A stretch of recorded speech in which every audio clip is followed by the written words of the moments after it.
Olá pessoal, meu nome é Jorge Luiz Martins e eu queria expressar a minha satisfação de estar aqui e poder transmitir um pouquinho da minha vida e da minha trajetória para todos vocês. Eu sou natural de Novo Hamburgo, sou ex-menino de rua, eu vivi quase 6 anos nas ruas e tinha tudo para dar errado.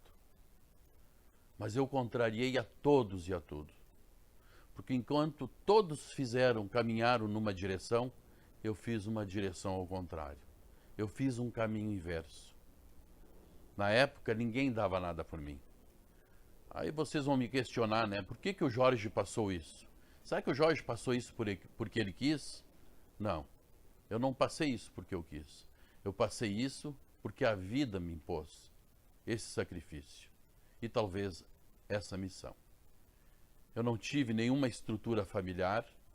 Quando eu nasci, meu pai estava preso, era presidiário, e a minha mãe era doente mental, andava pelas ruas. Meu pai era um homem muito violento, batia muito na minha mãe, bebia, e estava preso por furto na empresa que ele trabalhava. E o que restou para mim quando eu nasci, já na época que, em período de gestação da minha mãe, ele já não queria aquele filho. Ele dizia para minha mãe, quando eles se separaram, que ele não queria aquela criança, que aquele filho não era dele.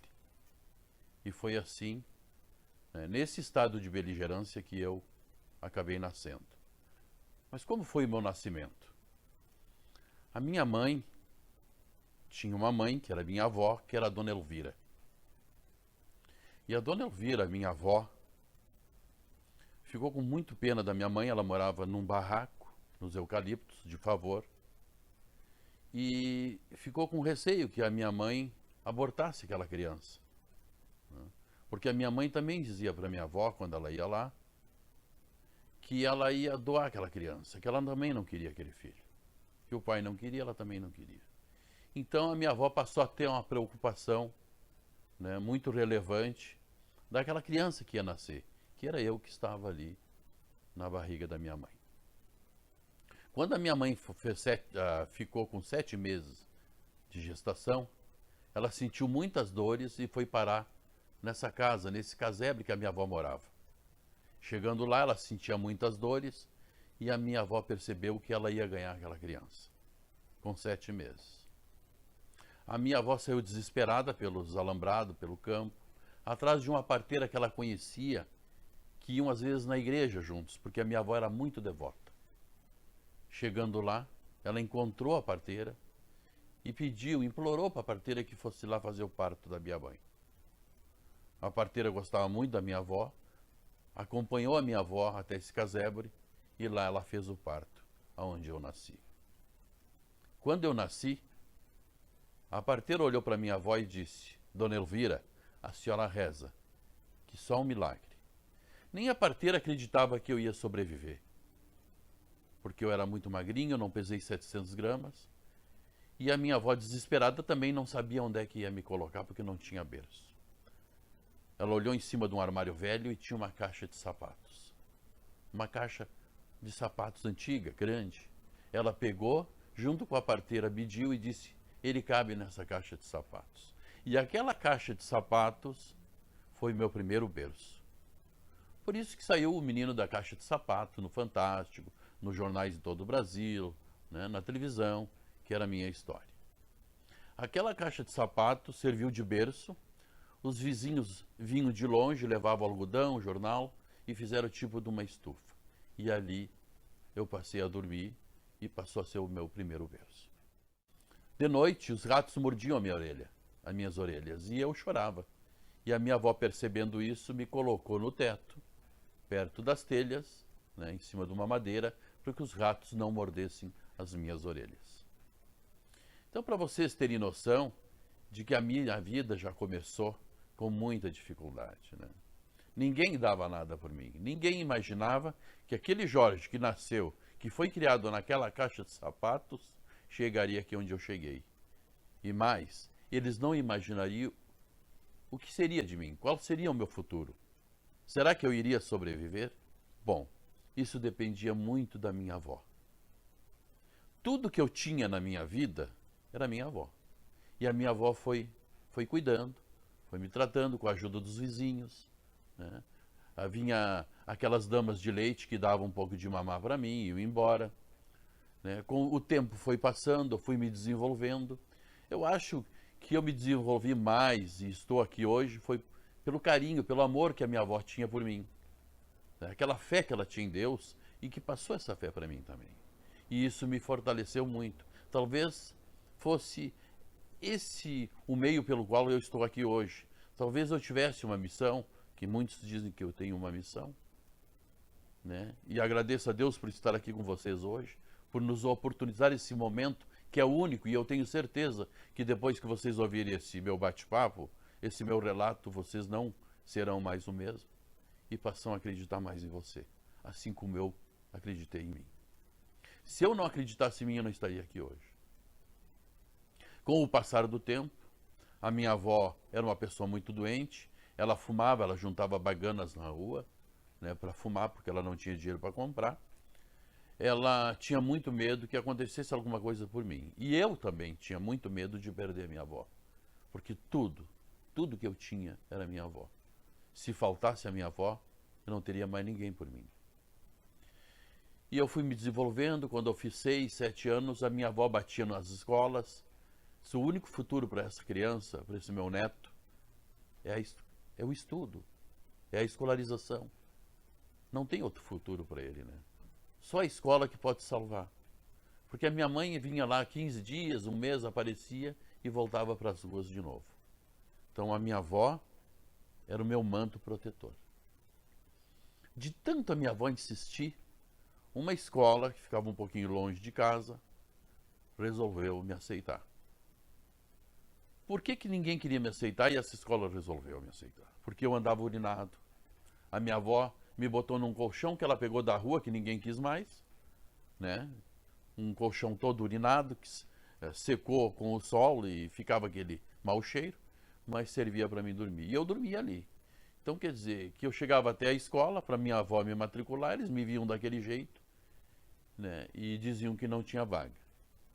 As crianças, os alunos olhavam para mim, ninguém queria chegar perto. Então foi uma época muito difícil para mim, o tempo de escola.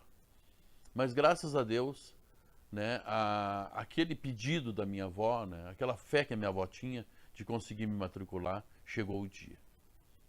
A escola me aceitou, a diretora me aceitou, mas eu também não queria ficar na escola porque eu tinha muita vergonha. Mas eu observei uma coisa na escola quando eu cheguei lá, que eu resolvi ficar. Eu vi que eles estavam servindo merenda, que era pão com banha, né? E às vezes botavam açúcar em cima. Outros dias era sopa, uma canja rala, que os colonos levavam o resto de alimento e faziam lá. E eu digo, eu não vou mais passar fome com a minha avó, eu vou me alimentar. E eu resolvi estudar. Então, muitos alunos hoje, em bairros pobres, em certas localidades que eu vou, muitos vão para as escolas para não passar fome, para se alimentar. E foi meu caso na época. E ali eu fui me desenvolvendo. Mas eu consegui ir só até o 3º, 4º ano primário, porque eu não tinha condições, eu não tinha roupa, né?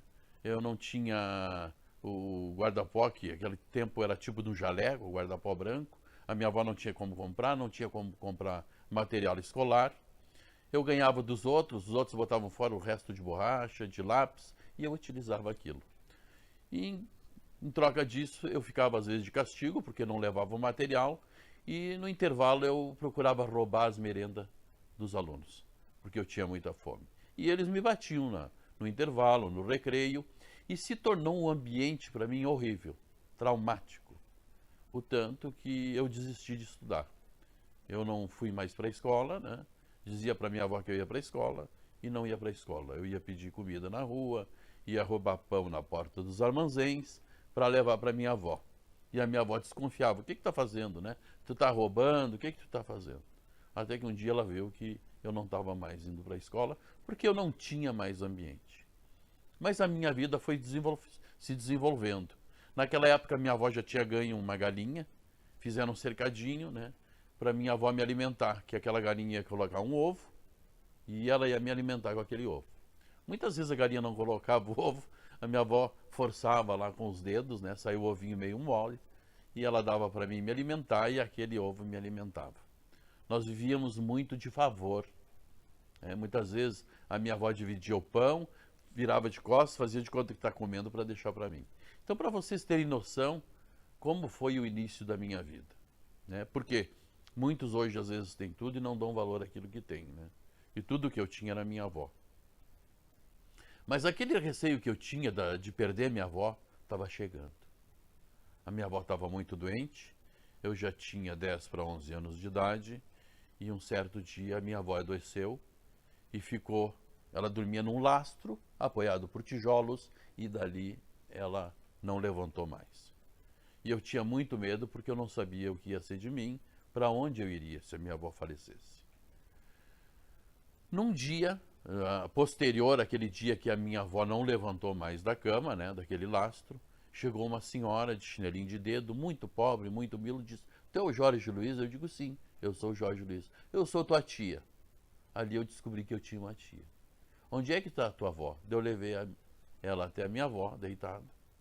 Eu fui atrás e ela cochichou assim com a minha avó, botou o ouvido dela perto da boca da minha avó. Nisto ela olha para trás e disse: "Jorge, a tua avó quer que tu prometa para ela que tu vai ser um homem de bem, que tu não vai ser um bandido, tu não vai ser um criminoso." E eu digo: vai ver que a minha avó está pedindo isso, para ela ficar curada, ficar boa. Dentro da minha inocência eu pensei isso. Eu olhei para minha tia e disse: "Eu vou ficar bem, eu não vou ser um bandido, não vou ser um criminoso." Naquela noite a minha avó partiu. E dali eu não tive mais onde ficar. Me mandaram embora daquela casa.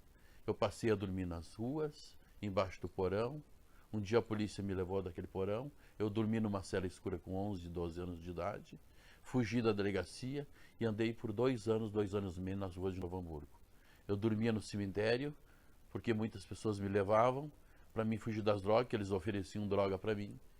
E eu dizia que eu ia levar, com medo que eles fossem fazer alguma maldade, se vingarem de mim, porque eu não levava. Eu ia dormir no cemitério, porque eles não imaginavam que eu estava dormindo lá. Dormia muito mal, voltei. Eu não queria que a polícia me pegasse de novo. A polícia me pegou um dia e disse que meu pai estava solto, levou meu pai até essa delegacia e disse: "Meu pai, esse é seu filho."